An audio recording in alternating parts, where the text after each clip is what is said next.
وَإِذَا سَأَلَكَ عِبَادِي عَنِّي فَإِنِّي قَرِيبٌ أُجِيبُ دَعْوَةَ الدَّاعِ إِذَا دَعَانِ فَلْيَسْتَجِيبُوا لِي وَلْيُؤْمِنُوا بِي لَعَلَّهُمْ يَرْشُدُونَ۔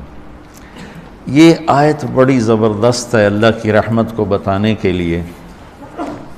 ساڑی تا جی سندا ہی کوئی نہیں، یہ عام لوگ جی ساڑی تا رب سندا ہی کوئی نہیں، اور جو بیچارے ان پڑھ لوگ پیر سائیں تواڈی رب موڑ نہیں سکتا، ساڑی سندا کوئی نہیں، یہ اس سے بھی آگے چلے جاتے۔ او بھائی اللہ بڑا بے نیاز ہے، جس کی چاہے موڑ دے، جس کی چاہے سن لے، لیکن رب سب کی سنتا ہے، یہ یہاں بتانا ہے۔ وَإِذَا ان نہیں، ان شرط ہے، اور اذا ظرفیت ہے، تو ان کی بجائے اذا سے ایک دم اللہ کی رحمت کا دروازہ کھلتا ہوا نظر آتا ہے۔ اذا سألک، عنی پہلے ہونا چاہیے، عبادی بعد میں ہونا چاہیے۔ جب میرے بارے میں میرے بندے پوچھیں، اللہ کو صحابہ نے سوال کیا، یسألونک یسألونک یسألونک، کتنا قرآن میں ہے، یسألونک عن المحیض قل هو اذی، یسألونک عن الانفال قل الانفال للہ والرسول، یسألونک عن الاہلہ قل ہی مواقیت للناس، یسألونک عن الیتامى قل اصلاح لہم۔ جتنے بھی صحابہ نے سوال کیے وہ آئے ہیں یسألونک، یہ آپ سے پوچھتے ہیں، ٹھیک ہو گیا؟ تو یا حبیبی یا محمد قل، آپ کہیے، یہ جواب ہے۔ یہ سارے قرآن میں طرز ہے، کچھ 14 کے 18 دفعہ یسألونک کا لفظ آیا ہے۔ صحابہ نے سوال کیا، اللہ کدھر ہے، قریب ہے تو مناجات کریں، دور ہے تو زور سے پکاریں۔ تو اس پر آیت یوں اترنی چاہیے تھی، یسألونک عنی، جیسے باقی آ رہا ہے سارے سوالوں کا جو لفظ آیا ہے یسألون، آپ سے پوچھتے ہیں، تو یہاں بھی ہونا چاہیے تھا آپ سے پوچھتے ہیں، عنی میرے بارے میں، قل تو آپ کہیے، ہوا قریب کہ وہ تمہارے قریب ہے۔ یہ میری بات سمجھ میں آئی؟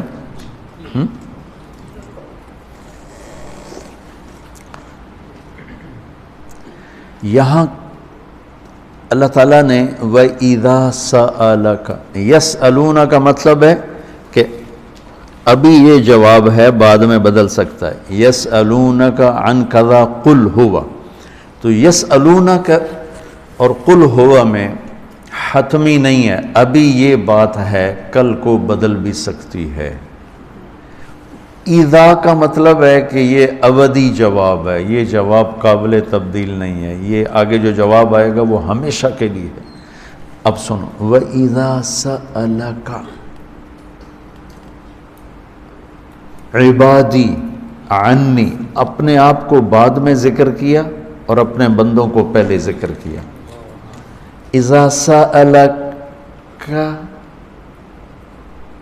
الناس المؤمنون، یہ آ سکتا ہے نا، العباد، اذا سألک العباد، کیا کہا عبادی، اللہ کو یہ سوال اتنا پسند آیا، اللہ کہ تم تو ہو ہی میرے بندے، میرے بارے میں اپنے آپ کو بعد میں ذکر کیا اور عبادی کو پہلے ذکر کیا۔ اب میں ایک مثال دیتا ہوں آگے جو فَإِنِّي قریب، میں پوچھتا ہوں مولوی شاہد صاحب سے کہ مولوی عدنان کدھر ہیں، تو مولوی شاہد صاحب کے ذمہ ہے جواب دینا کہ جی یہ بیٹھے ہیں، ٹھیک ہے نا۔ میں پوچھتا ہوں مولوی شاہد مولوی عدنان کدھر ہیں، تو مولوی شاہد کے جواب دینے سے پہلے مولوی عدنان کہ جی میں ہوں، کوئی فرق ہوگا؟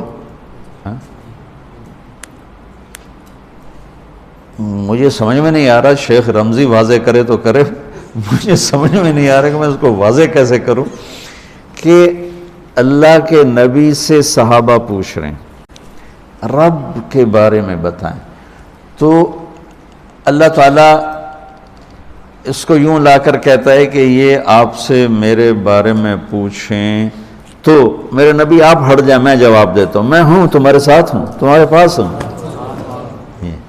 شہرک سے زیادہ قریب ہوں، تمہارے ساتھ ہوں۔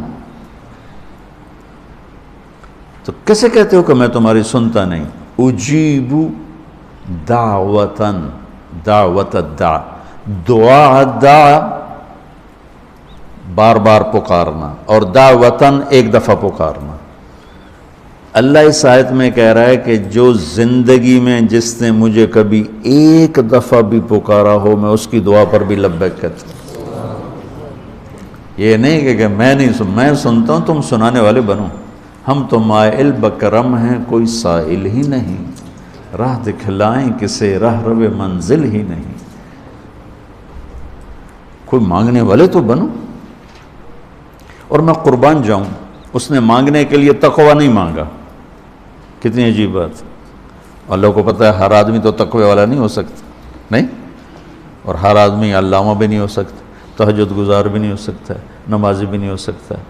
ایک کام ہر آدمی کر سکتا، اللہ نے وہ لگا دیا، مسلمان ہونا بھی نہیں لگایا۔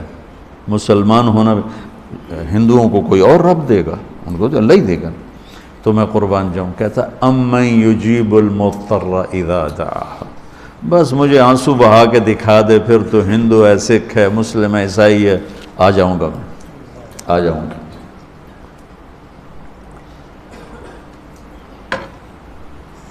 سب کی سنتا، اجیب الدعوت الداع، ایک دفعہ بھی جو زندگی میں پکارتا ہے نا، اذا دعان، جب جس وقت اس کی زبان سے یا اللہ نکلے گا، میں لبیک کہتا ہوا ہوں۔ تو اس آیت میں بڑی تسلی اللہ نے دی ہے، بڑی تسلی دی ہے کہ اللہ کو پکارو، اللہ سے، صرف اللہ سے مانگو، صرف اللہ سے مانگو۔ وَإِذَا سَأَلْتَ فَاسْأَلِ اللَّهِ وَإِذَا اسْتَعَنْتَ فَاسْتَعِنْ بِاللَّهِ، مخلوق سے مت مانگو، پکارنا ہے تو صرف اللہ کو پکارو۔ اللہ نے خوبصورت مثال دی، ان الذین تدعون من دون اللہ لن یخلقوا ذبابا، اللہ تعالیٰ فرماتا ہے مجھے چھوڑ کر میرے بنائے ہوئے بندوں سے مانگتے ہو، ان سے کہو ایک مکھی بنا کے دکھا دیں، اگر یہ ایک مکھی بنا کے دکھا دیں تو میں نے چھاڑ دے نہ تو کل مانگ لے۔ ارے یہ مکھی کی ایک ٹانگ نہیں بنا سکتا، تو تم ان سے کیوں مانگتے ہو؟ ان سے مانگو، اس سے مانگو جس نے انہیں بنایا۔